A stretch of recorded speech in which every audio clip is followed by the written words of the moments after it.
नमस्कार साथियों, कैसे हैं आप सभी। आई होप आप सभी बहुत खुश होंगे और स्वस्थ होंगे। मैं अनुपम सिंह आप सभी का आपके अपने हेल्थ चैनल महर्षि हेल्थ केयर में बहुत बहुत स्वागत करती हूं।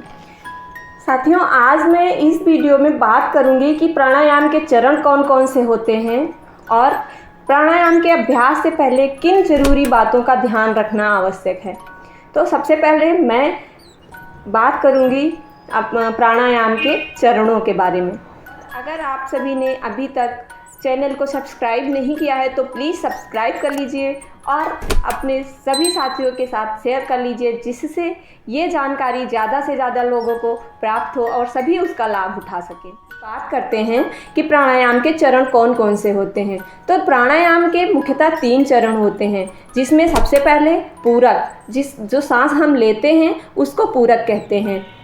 जो सांस हम बाहर छोड़ते हैं उसे रेचक कहा जाता है। नंबर 3 कुंभक, जब हम सांस को रोक के रखते हैं तो उसे कुंभक कहा जाता है। तो इस तरह पूरक, रेचक और कुंभक। अब कुंभक भी 2 प्रकार का होता है। नंबर 1 अंतः कुंभक, नंबर 2 बाह्य कुंभक। सांस को लेकर जब अंदर ही रोक कर रखा जाता है तो उसे अंतः कुंभक कहते हैं। सांस को छोड़ने के बाद जब बाहर ही रोक के रखा जाता है तो उसे बाह्य कुंभक कहते हैं। इस तरह सांस को लेना यानी कि पूरक, सांस को अंदर ही रोक के रखना अंतः कुंभक, सांस को बाहर छोड़ना रेचक, सांस को बाहर ही रोक के रखना अंतः कुंभक। इस तरह इन चारों प्रक्रियाओं का संयमन यानी कि नियमन ही प्राणायाम में किया जाता है। और प्राणायाम में इन चारों प्रक्रियाओं का विशेष महत्व है, जिसमें कुंभक का बहुत ही ज़्यादा महत्व है। क्योंकि साथियों, जब हम कुंभक करते हैं, सांस लेने के बाद जब हम सांस को अंदर रोक के रखते हैं तो हमारी छोटी सी छोटी हर कोशिका को आवश्यक मात्रा में ऑक्सीजन मिल जाती है। जब हम सांस को बाहर छोड़ के रखते हैं तो इससे हमारी सांस प्रश्वास की लंबाई बढ़ जाती है। इस तरह कुंभक के अभ्यास से हम प्राणायाम का अधिक लाभ प्राप्त कर सकते हैं। जानते हैं कि प्राणायाम करने से पहले किन किन बातों का विशेष ध्यान रखना जरूरी है। अब प्राणायाम करने से पहले जिस जगह आप प्राणायाम कर रहे हो उस जगह का साफ होना, स्वच्छ होना ज़रूरी है। ये भी आप तय करें कि वहाँ की हवा कहीं प्रदूषित तो नहीं है। अगर आप पॉल्यूटेड एयर में प्राणायाम का अभ्यास करेंगे तो प्राणायाम आपको फायदे के बजाय नुकसान करेगा। इसलिए वहाँ की हवा शुद्ध होनी चाहिए। प्राणायाम का स्थान जो है खुले आसमान के नीचे होना चाहिए और जो है शोरगुल नहीं होना चाहिए, गंदगी नहीं होनी चाहिए, वहाँ साफ सुथरा होना चाहिए, जहाँ पे आपके मन को प्रसन्नता हो।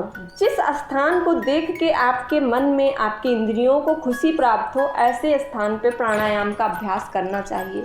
जहाँ पे बहुत ज़्यादा शोरगुल ना हो, व्यस्तता ना हो, ऐसी जगह पे ही करना चाहिए। क्योंकि जहाँ पे शांति होगी वहीं पे आपका मन एकाग्र होगा और प्राणायाम में एकाग्रता बहुत ज़रूरी होती है।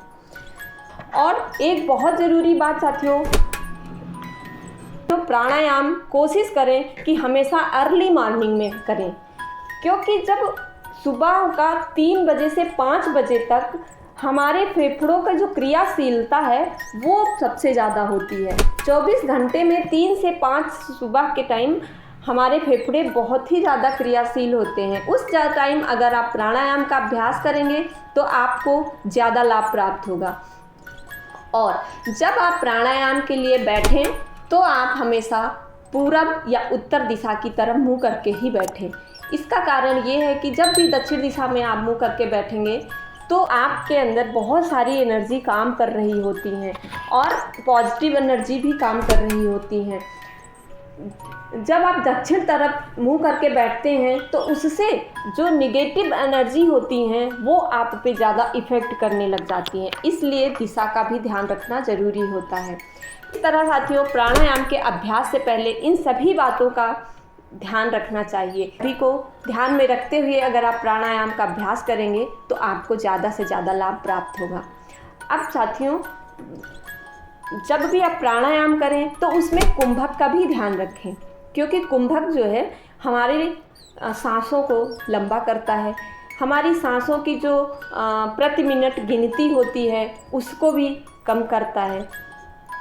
कहा जाता है साथियों कि कहते हैं ना कि इसकी तो सांसें गिनी चुनी हैं, तो शायद हम सभी को गिन चुन के ही सांसें मिलती हैं।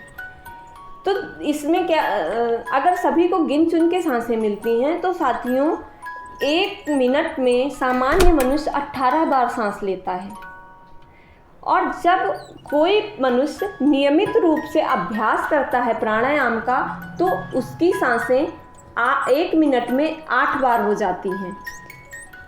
यानी कि 1 मिनट में सामान्य मनुष्य 18 बार सांस लेता है और जब वो नियमित रूप से प्राणायाम करता है तो उसकी सांसों की गिनती 18 से 8 बार हो जाती है।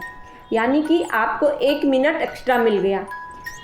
तो इस तरह हमारे जो सांसों की जो लंबाई है वो बढ़ जाती है।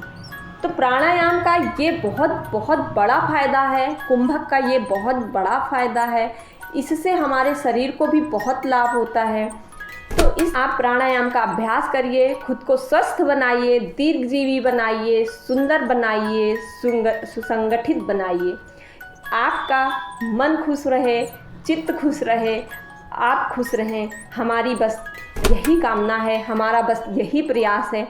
तो आप सभी प्राणायाम के अभ्यास की तैयारी करिए और हमें आज्ञा दीजिए। आपसे मिलती हूँ अगली वीडियो में। तब तक के लिए अपना ध्यान रखिए, अपनों का ध्यान रखिए, खुश रहिए, स्वस्थ रहिए और मस्त रहिए। नमस्कार।